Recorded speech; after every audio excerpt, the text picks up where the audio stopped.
India TV 9 news Maharashtra. आज माननीय मुख्यमंत्री महोदय यांच्यासोबत सोलापूर शहराचा गेल्या अनेक वर्षापासूनचा प्रलंबित प्रश्न उड्डाणपुलाच्या संदर्भात आज बैठक झाली। उड्डाणपुलाच्या संदर्भात गेल्या काही वर्षामध्ये 3-4 वेळा निविदा झाल्या, परंतु जागेचे प्रश्न सुटले नव्हते। यासाठी आज माननीय मुख्यमंत्री महोदयांनी आदरणीय देवेंद्र कोटेजींच्या विनंतीवरून बैठक केली आणि या बैठकीमध्ये जमिनीच्या संदर्भात असलेले सगळे इश्यू आज संपलेले आहेत जवळजवळ।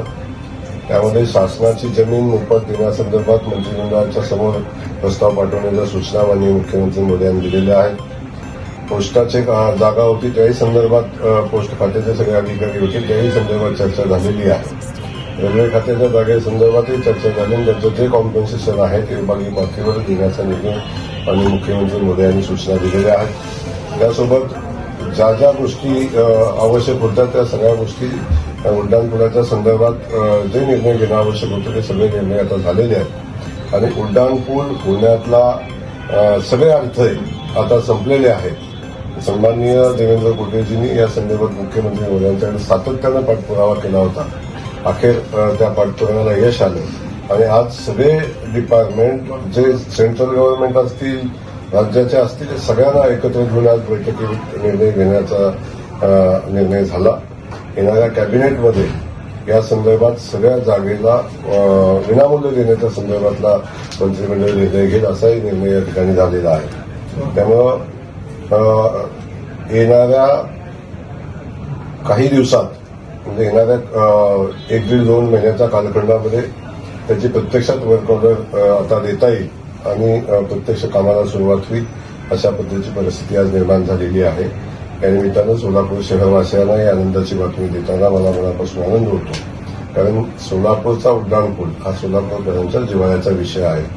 त्यासोबत सोलापूर शहरातल्या पाण्याचा जो विषय होता गेल्या अनेक वर्षापासून सोलापूर शहराला रोज पाणी देण्यासंदर्भातला विषय आहे। समांतर पाईपलाईन झाली, समांतर पाईपलाईन नंतर पाटणीच्या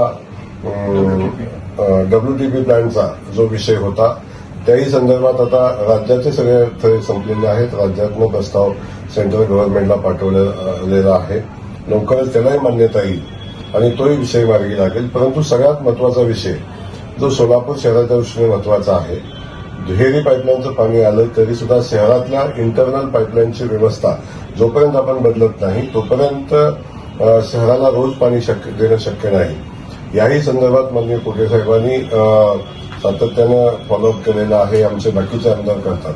परंतु आज कोटे साहेबांनी मुख्यमंत्री मोदयांच्याकडे या बैठकीचा आग्रह धरला होता आणि त्यातून आज तोही विषय आज जवळजवळ मार्गी लागलेला आहे। ज्या अडचणी होत्या, वर्ल्ड बँकेचा शेअर किती आहे, स्टेटनं किती द्यायचं आहे, महानगरपालिकेनं काय करायचं आहे, या संदर्भातल्या जे बहुतांश विषय होते ते आज मार्गी लागलेले आहेत।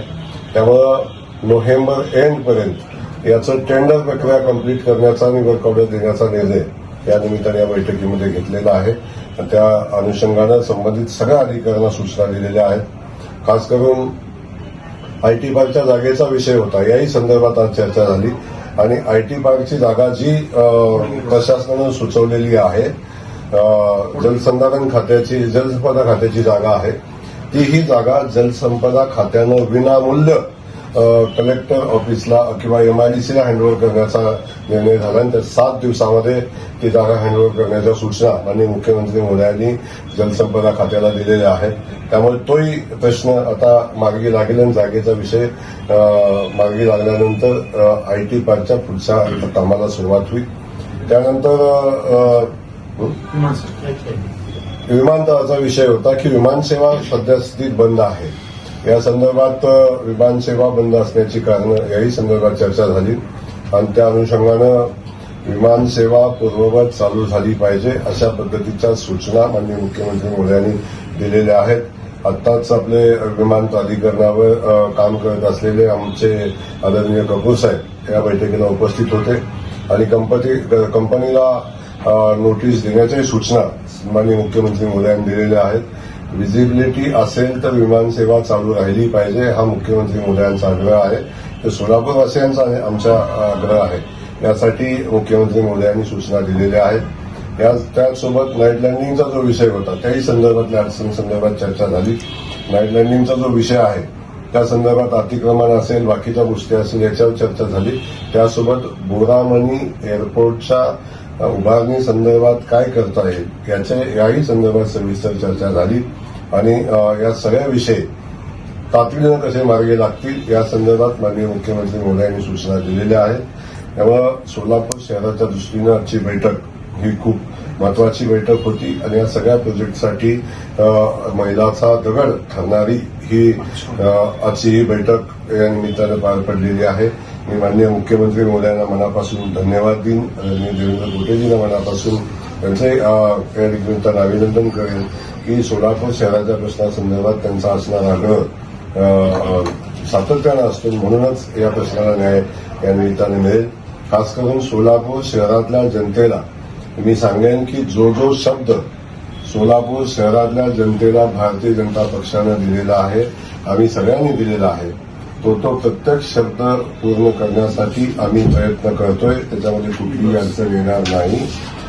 खास करून हे सगळं करत असताना सोलापूरच्या जनतेला मी सांगेन, शहरातल्या जनतेला सांगेन, आपण ज्या विषयावर विश्वास ठेवून किंवा आम्ही दिलेल्या आश्वासनावर विश्वास ठेवून आपण जे एवढं मोठं बहुमत, एवढं मोठं पाठबळ, आशीर्वाद आमच्या पाठीशी उभे केलेले आहेत, त्याला कुठल्याही पद्धतीचा तडा जाऊ देणार नाही.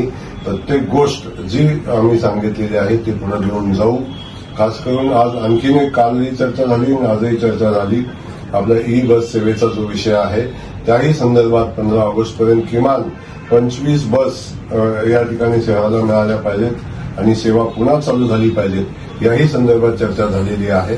त्यामुळं बहुतांश विषय आता मार्गी लागलेले आहेत, काही पाईपलाईनमध्ये आहेत, काही भविष्यामध्ये मार्गी लागतील, पण त्यासाठी लागणारी पूर्वतयारी करण्याच्या सगळ्या सूचना माननीय मुख्यमंत्री महोदयांनी दिलेल्या आहेत.